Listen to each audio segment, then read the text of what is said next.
Hello, this is Mr. Gambino here with a new video. In this video, I'm going to be going over the event week for this week from May 26th to June 1st, 2022. And starting off this time around, there is a very huge addition to the game, kind of this time around, compared to like a good couple weeks at least. On 9th gen, and it's especially been a long while since there's been new content on like the 8th gen especially. And that is the Vespucci Job remix of brand new adversary mode. And it's not the first time they've done like the remix kind of style like adversary modes. They kind of brought back something there that they kind of did during like the After Hours DLC, which is pretty cool. It's been definitely a good couple to few years since the remix adversary modes essentially. But yeah, as per usual, there's 7 new maps, very typical amount they do there. And then, being a brand new mode, there's also the extra benefit of 2 times money in RP. And yeah, like the typical adversary mode is not really going to be all that worthwhile, even on 2 times money RP. I think the most I was making on like 1 round without like a bonus amount of money that you might get at like the way end for winning like the whole like match or whatever. I think I was making around like 16,000 at most. I think that might have been like on the interceptor team. I would think it would not really be different for the runner team as well. But yeah, the first map is kind of simulating like the Pacific like standard job essentially, where you have like a sultan at like the like Pacific Standard Bank. And then you chase with like the police cars or whatever. But yeah, 4 of the maps are very traditional maps. 1, 2, 4, and then 6. Those are the most like typical maps where you have like the police cars chasing after a vehicle. Speaking of the second one, it's another typical one with like the police cars and then like a typical like civilian vehicle. The runner vehicle for the second map though is the Beater Dukes. And that one's actually in like the desert, so it's in like a lot more of an open area. So I feel the second map's definitely more fair than the first map, so I do recommend the second map probably over the first map. And then the third map is pretty interesting, the third and the fifth map. Those actually had the interceptors as like hunters, like the FH1 hunter, kind of reminiscent to like the vigilante like side missions from like the 3D universe game, so I would say. And yeah, third map you're going against like a JB700W for like the runner vehicle. And in the hunter maps you're limited to like the barrage missiles, so it does take like skill and stuff to like aim your like missiles and stuff. In my opinion, the hunter maps are definitely some of the more exciting ones. I would maybe even say they're kind of my favorite maps, to be completely honest. At least the 5th one, I would say. More on that later. And then, yeah, the 7th map is also another one I think is pretty good. But again, more on that later. And yeah, being in the city, honestly, with like the hunters and stuff as interceptors, I feel the 3rd map might be one of the more like difficult maps. But yeah, being one of them with the hunter, I feel the 3rd map's one of the better like options for like the interceptor team in particular. Whereas usually it's going to be easier for the runner team to win, I would say, unless they're playing on the hunter maps. The 4th map has like the Vapid Alley and like the docks being chased by like police cars again. 4th map again is one of the more like traditional like maps as well. 5th map again has like the hunters as like interceptors, but you're going against like a Sanchez like dirt bike motorcycle, which is pretty cool. And it's even in like the Iran alternate like wind farm area, which is very interesting when it comes to the interceptors, because obviously you kind of have to avoid like the spinning like windmills and stuff. So there's definitely a bunch of fun variety with the 5th map. I would definitely say the 5th map is definitely one of the better couple maps in my opinion, at least, because it's quite different from the traditional like Vespucci Job regular and like remixed maps. And yeah, like I said, the windmill provides quite the fun elements of surprise and stuff. The 6th map that takes place like somewhere in the city has like a gauntlet hellfire. It even starts close to a couple pretty interesting looking vehicles. I'm pretty sure it's supposed to be like a movie reference or something.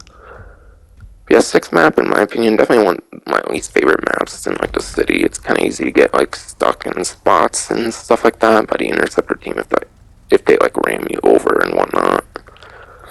And then last but not least, the 7th map is the most interesting one in my opinion, maybe even my favorite one.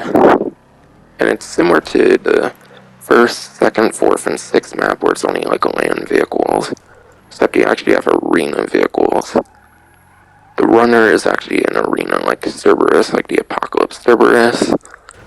And then the interceptor is actually used like the arena dominator Apocalypse, which is pretty interesting because it's the only vehicle that has like the interesting like tombstone like mechanic where you can like drop a tombstone and then it can block the way of like the Cerberus and whatnot. So in my opinion, the 7th map of the arena maps, you even get to use like the nitros on the different vehicles as well. And yeah, the Cerberus, you even get like the flamethrower as well to defend yourself a little bit. So in my opinion, the 7th map is definitely the most like balanced map in my opinion, because you have the nitros to like speed up if you get like slowed down and stuff. So the 7th map is definitely the most fair for both teams. But if you want an advantage as like the runner, probably the 1st, 2nd, 4th, and like 6th maps I would recommend. And if you want the most advantage as an interceptor, I would say the 3rd and like 5th maps that feature the FH1 Hunter as the interceptor vehicle. And that's my whole huge opinion on the like Vespucci Job remix. Adversary mode, definitely a very fun twist to the regular Vespucci Job remix, especially a couple of the maps more than others, but yeah. For those who want the more simple mode, you still have those 4 more simplistic maps at least. Onto the house special works time trial this time around, it is Sandy Shores. But yeah, Sandy Shores, very easy, just W time trial. You literally just pretty much follow like the GPS route. It's not really all that significant of a shortcut that I can recall.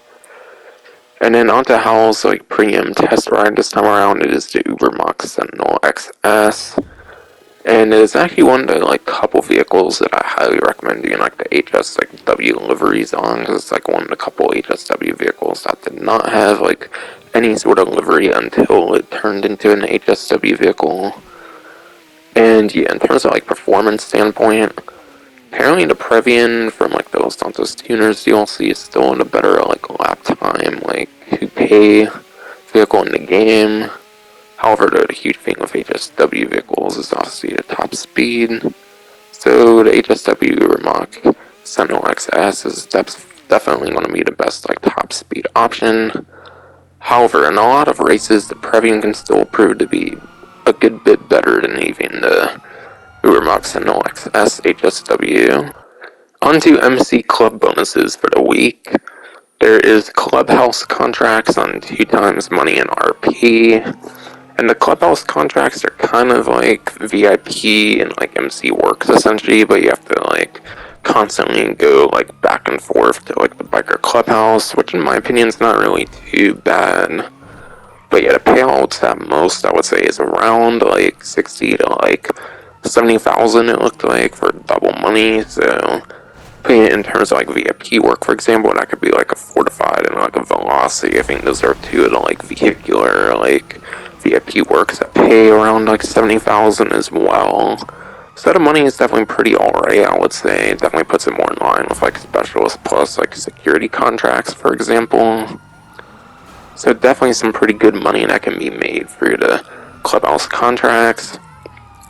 One really good one I kind of recommend, especially if you have like the cheapest like biker clubhouse, is there's actually like a Torched location that literally is like right next to like the cheapest biker clubhouse. So Torched, in my opinion, is definitely one of the better like clubhouse contracts.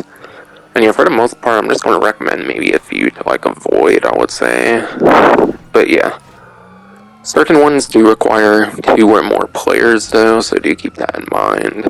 I think it's entirely possible to have like 3 that are all like 2 to 4 players. So if you get ones that are all like 2 to 4 players, then obviously you should probably like alternate from like these to like VIP works or something. But yeah, a few I would avoid though for the MC like clubhouse contracts. There's like guns for hire, which requires you to like take vehicles and like defend them or something like that. That one doesn't really sound all that fun having to go into like a completely like different vehicle. That have might not be as speedy as what you typically use and all that. 9/10 of the law is another one I would kind of avoid. Outrider, I would say, is even another one to avoid. And then, like, the fourth one I kind of saw that might be worth avoiding is, like, weapon of choice. Because if you don't kill with the correct weapon, obviously you'll lose a bit of money, and certain times you might have, like, a melee weapon you might have to kill with on, like, weapon of choice. So those are definitely a couple of the, like, Clubhouse contracts I would probably avoid. And then, as for MC work and MC challenges, those are basically the same thing as, like, VIP work and challenges, but I would say they're less worth it. There's much less variety on the MC work and challenges compared to their, like, VIP counterparts, to where I just don't feel they're really all that worth doing. Plus, the MC work's a lot more strict than a VIP work. I think all the MC work requires, like, another person in your, like, MC, like, chapter or whatever. Whereas, like, certain VIP works, for example, can be done by yourself. But I think all the MC works require at least, like, someone in your, like, organization or, like, outside of your, like, MC chapter and all that. So in my opinion, the work and challenge is just not really worth doing. And then biker business supplies are 50% off. Supplies being 50% off is not really necessarily all that huge if you're not going to bother with it too much. If you bother with it a lot, it can definitely be pretty worth it. But yeah, they're only normally like $75,000, so you're maybe only going to get like 30 to like 40,000 savings per time. So obviously if you do it all, it'll definitely add up to be very good. Onto 2 times money in RP on VIP and CO work. It's definitely a set of work, like I mentioned earlier, that I would highly recommend in comparison to the MC work, which tends to have a lot more like strict requirements in order to like start them up and whatnot. But yeah, my main strategy I would probably say would be to just alternate between like Headhunter and like Sightseer. Those are like $40,000 to like $50,000 payouts, which yeah is not the most of any of the like VIP works. But the cooldowns are actually pretty good because there's actually variable kinds of like different cooldowns between the different like VIP works. Some can have cooldowns of like an hour long, whereas like Headhunter Sightseer, those cooldowns only tend to be like 5 and like 10 minutes. So the money is pretty average, but because of the cooldown can technically be the two that I feel are definitely most worth alternating between. And I kind of gathered a list of ones I do not recommend. And that would be asset recovery. That one requires like stealing vehicles. I don't really recommend asset recovery. And then there's a couple like special vehicle ones that I maybe wouldn't like recommend either. And yeah, the special vehicle ones, those require owning like the said special vehicles like the Ruiner 2000 and other things like that. But yeah, speaking of the Ruiner 2000, fully loaded is not really one I recommend in terms of 2 times money in RP. You mainly do fully loaded if you want like the super crazy like Ruiner 2000 with the like unlimited like homing missiles and stuff. But the payout on fully loaded just isn't really worth it. And then I would say stockpiling and amphibious assault probably are another couple of like the vehicular VIP works that probably aren't really worth doing. Stockpiling being for the Blades of Aqua, collecting like 40 cargo crates, and amphibious assault. Another one relating to collecting like cargo crates or destroying them, whatever, with like the technical aqua. And then for other ones I don't recommend, there's air freight. I believe air freight's like the one where you can actually like lose money if like the container, like the cargo container, gets like damaged a little bit. Piracy prevention, that one's alright, but it'd be kind of one worth avoiding if you're in like a very huge like public lobby, because you might just be putting a target on your head. And then ones that are kind of similar to piracy prevention, but ones I would probably definitely avoid, would be like executive search and executive deathmatch. But executive search, executive deathmatch, I definitely feel those ones are kind of worth avoiding at all costs. But yeah. Again, my main strategy I would say would be to just alternate between like Headhunter and like Sightseer, because those ones have some of them more like average payouts, but also some of them like better like cooldowns between when you can do them again. And then also obviously double salaries for associates and bodyguards. I think normally it starts at like 5,000. So it should start at $10,000 and then it should end at like $20,000 instead of like $10,000 if you're with the like VIP like CEO for like a really long time as an associate and like bodyguard. That's pretty much all the advice I have for this section here. Onto 2 times money in RP on Bunker series. And for some reason the Newswire and like what's new section doesn't mention these ones as well for some reason, but there is also 2 times money in RP on the other interior series as well, being the Diamond series and the Missile Base series. For Diamond, I believe all of them are on 2 times money RP, whereas I think the Bunker series, there's like a couple different modes that are not on the 2 times money. And then the Missile Base, there's like a few different modes that are not on 2 times money. So Bunker and Missile Base, those are select modes only, but the entirety of the Diamond modes are 2 times money in RP. And yeah, obviously, like most adversary modes are not really going to be all that great for making money, I would say. But they're definitely pretty nice money opportunities since there's a lot more variety with these modes than the typical set of modes that they tend to put on money opportunities. Onto 2 times money in RP on Truck Off. That is the only versus mode that is in the game currently, since Rockstar tends to vault a lot of the different like versus modes of the game. So this is a warning here that I believe this is actually the last week that Truck Off will be playable until it is vaulted again, since I believe they only brought it back for like the month of May. And yeah, the money opportunity itself, not really all that impressive. I feel the only main incentive to play it is to play a very limited mode, since they will definitely most likely be vaulting this mode again for June.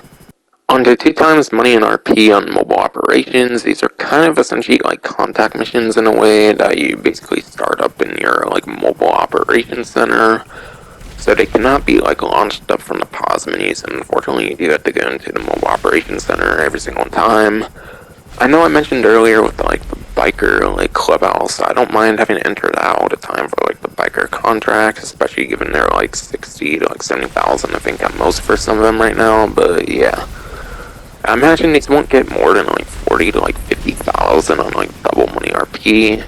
And yeah, it's not a very good money opportunity, so I feel this one's very worth skipping out on, to be honest. Onto the car meet prize ride this time around. It is the Bravado Yuga Classic. And yeah, I'm pretty sure it's very apparent when you look at the vehicle, but yeah, it's not a very good performing vehicle in like the van class. So the most interesting thing about the vehicle, I would say this time around, is that it is actually a Benny's upgradable vehicle, which can turn it into the Yuga Classic 4x4. And that is actually a pretty okay performing van, nowhere near like the best performance for a van, but yeah. And speaking of performance, before I forget, any references to performance and stuff will be credited to Bruffy1322. His spreadsheet will be linked in the description below. But yeah, challenge this time around, just place top 5 in all car meet races. You can literally just do like the bare minimal like 2-player like street races. It makes it very easy for 2 days in a row. Onto the test track vehicles this time around, there is the Volcar Fagaloa, the Classic Vamos, and then the Dinka Jester RR. And the interesting thing is that the first 2 are on discount. The Volcar Fagaloa is on a 40% off discount, and the Classic Vamos is on a 30% off discount. And the Fagaloa is a sport classic vehicle, but yeah, it's not a very good performing one, unfortunately. The Vamos again being 30% off, that's a muscle car, but yeah. I didn't really see anything all that great about the performance of the Vamos either.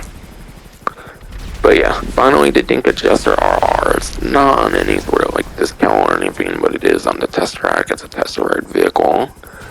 But yeah, on the 9th gen version, it's already been very outclassed, I would say, with the release of the HSW vehicles, like S95 and then like the Banshee with HSW upgrades. So it's no longer within like top 10 for like top speed.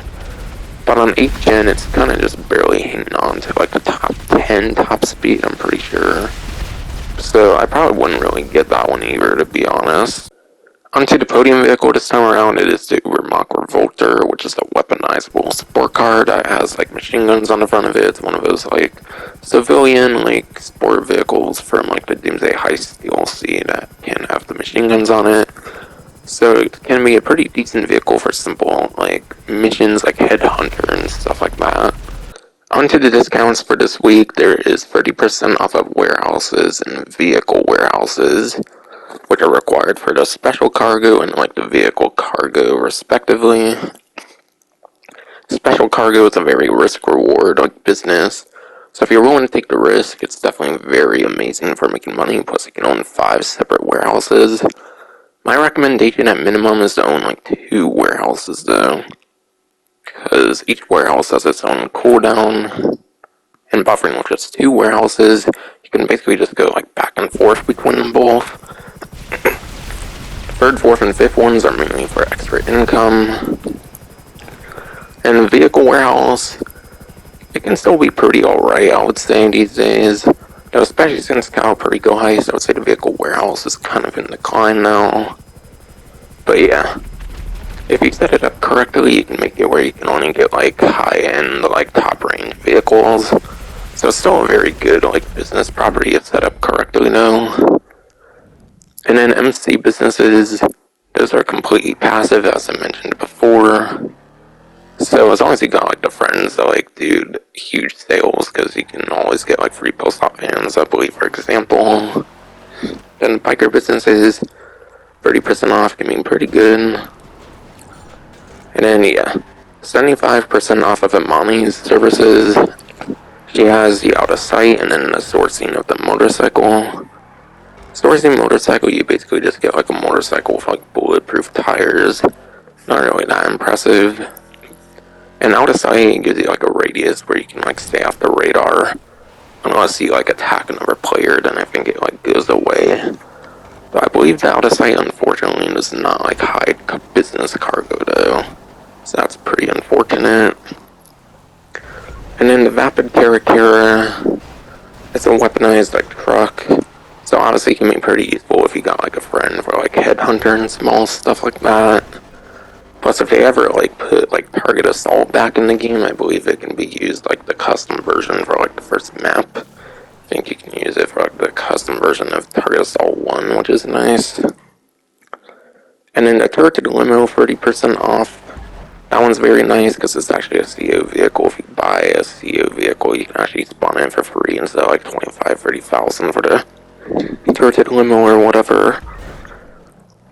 And then 30% off the Gringer 3600 LX, a very amazing one there. I would say the Gringer 3600 LX is definitely the best. It's definitely one of the best Amani Tech vehicles because it can hold like 8 people. Imagine 8 people on a Gringer with like the missile lock-on jammer, for example. That would be pretty insane. And it's one of the more civilian looking of the like Amani Tech vehicles as well, so it's also very good for RC like control like unit as well, whatever. And then you have a couple discounts I already mentioned for the rest of it. Onto the time trials and the premium race this time around. The regular time trial is Califia way, whatever. And yeah, I remember you used to be able to use stuff like the Blazer Aqua and stuff, though I believe they changed that like a couple years ago and whatnot, so I used the HSW Hawktail Drag. So you just want to use your like traditional vehicle, you can't use like an aquatic vehicle much or anything. So like on 9th gen, obviously HSW Hawktail Drag, and like 8th gen, maybe vehicles like regular Hawktail Drag or Taro and like the Reaver and stuff like that. RC Bandito time trial this time around is Davis Quartz. And it's actually the one time trial for the RC Bandito ones where I feel we can actually get some good usage for the jump boost. I didn't actually use the jump boost because I didn't really need to, but there's actually a couple instances where you might be able to use the jump boost pretty effectively in this one. So that's a bit of a strategy aside for just watching like the way I corner and whatnot. And then HSW time trial already really went over that one. And then premium race this time around is for the supercar class. It's cutting corners.